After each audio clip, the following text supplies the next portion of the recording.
At Vikings OTAs yesterday, you know who was there, Ron? Mr. PJ Fleck. He was wearing the maroon and gold. He was taking in practice. He was crouched over, hands on his knees, like he was coaching on the sideline, just watching the plays. Intense guy, and he absolutely brings that mentality, even watching a Vikings practice. But he was talking to Kevin O'Connell for a long time during warmups, and I wish I had a microphone to hear what they were discussing. But Ron, if there's anything that Kevin O'Connell can learn from PJ Fleck, who's now been a head coach here for a decent amount of time, what would you want KOC to take from Fleck? I think the culture conversations, I think that's huge, especially with this team. And I'm pretty sure he probably talked about that a little bit. Whether it's right or wrong, we don't know. If this was a toxic culture, if it wasn't, if it was just players that are different, not like old school mentality is no more. You can no longer verbally abuse players nonstop. I mean, we're seeing it with Urban Meyer. Some of the stuff he did, yeah, probably bad. But some of the stuff he said is just old school mentality, like talking bad to your kicker. Some of that stuff is just old school. Like it's just guys like Rex Ryan and, the old regime of coaches. That's how they got their message out. But it was in their mind, it's probably like, look, this is what happened to us when we played in the 60s and the 70s. I think times are changing, cultures change. And so I know PJ is a huge talker of that culture. One, he can learn from a new coach in this state. What can I expect from the media? What is it going to be like, good or bad? You have to be prepared for the bad. You can't always expect that, I'm going to come in and KLC is just going to kill it. Like, what happens when I lose 2 or 3 games or it doesn't go our way? How do you deal with the negativity, the fans? I mean, Kevin O'Connell is not – LA is too much going on to care about every single team with passion. Half LA doesn't even claim the Rams because they still, some people still say St. Louis. I mean, it's so much going on with the Rams, and then same with the Commanders. He was in Washington. Now he did have a little bit of New England in him and a little bit of New York Jets, but same with the Jets. They split the Giants. This is a city where everybody watches only the Vikings or Gophers. Like that's the only football you're going to get. Like when you're talking about high level football. So they can share that.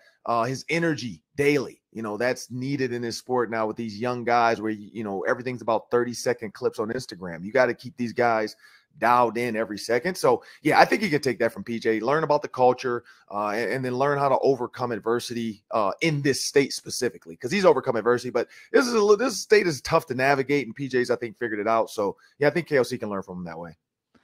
Yeah, I think Fleck has to teach KOC how to come up with a motto. Hey, coach, you've got to have a motto. We've got row the boat. You got to pick your own.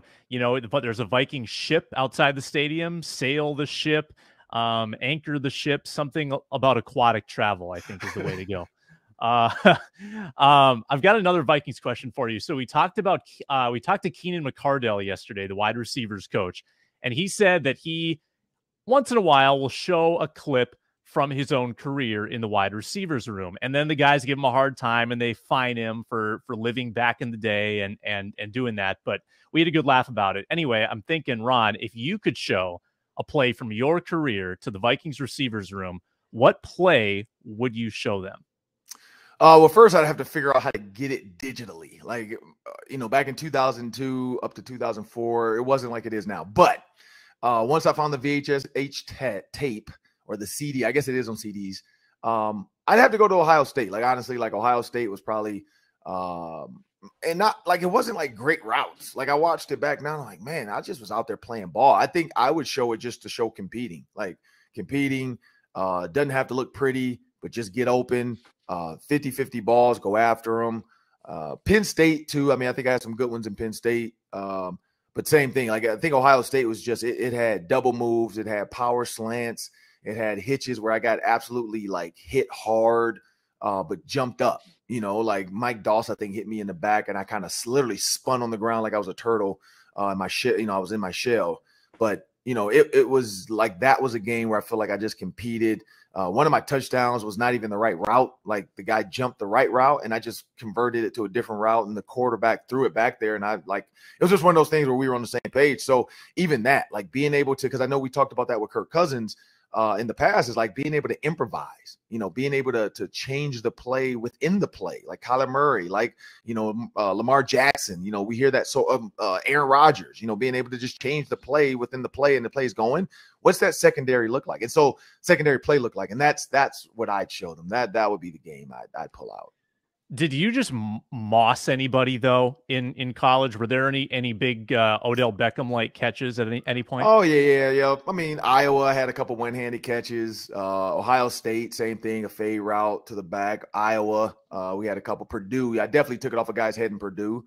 I almost got a flag for celebrating, but he threw it. He was guys in front of me. I just reached over his back. His helmet was on my chest, and I just reached over his back, pulled it in. Back then, there wasn't any replay, so I'm not even sure I came down in bounds, but I think it was, I have to go back and look, but I think it was one of those things back in the day where if they push you out of bounds, even though you caught it, it's still a touchdown because you were in play when you caught it. So yeah, but I might have come down, but yeah, no, I definitely had some of those, but Ohio State was just a complete game. Like the Mawson, I mean, I might show him to say, hey, this is how you run a fade route, because that's all I did well was run fades.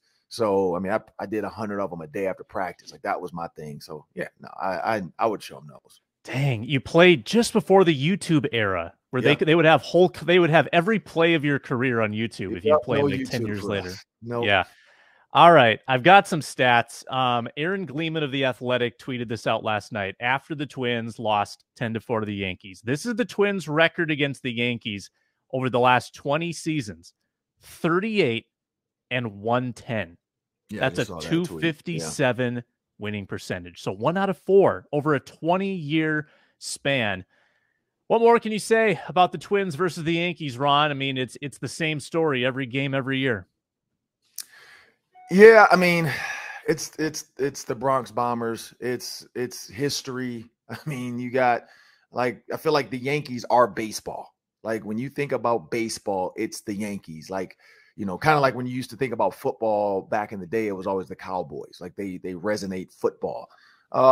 It's a mental thing, I think. I mean, definitely pitching is ridiculous. They're hitting. I mean, Judge and those guys, like it's crazy how good they get year over year, but they also spend a ton of money on their roster. Like they've always done that.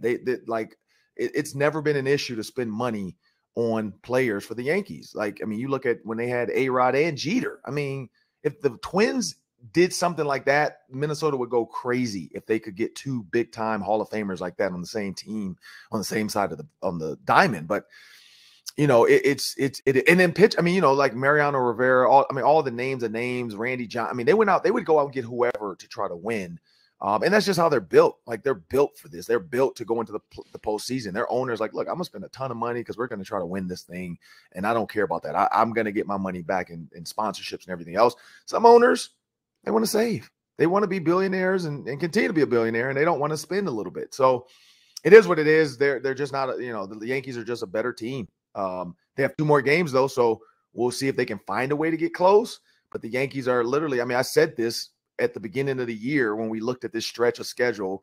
I said this is gonna be the tough part. Like I thought that the Lions, Tigers, they should have got 4 out of the 5 because they're gonna have to deal with the Yankees, and they couldn't even do that against the Tigers. So this, like I said, when you were like, is this a sign of bad things to come? I was like, probably, and here we go.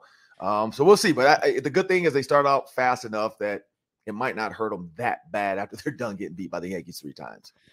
Yeah, Twins fans are wallowing right now. They're very upset. They're very sad. But honestly, it's just the pitching matchups just aren't fair. I mean, the Twins are so banged up in the pitching staff that, I mean, when your pitcher's going 3-4 innings and you're leaving your bullpen to try to patch things together against that lineup, you're going to get burned. And last night it just felt inevitable that the Yankees were going to blow it open, and then Rizzo hits the 3-run homer, and boom, you're down by 4. So not surprised at the result. I'd be surprised if they win a game in the series, to be honest, but baseball's crazy. You might be able to steal one, and then it stings a little bit less.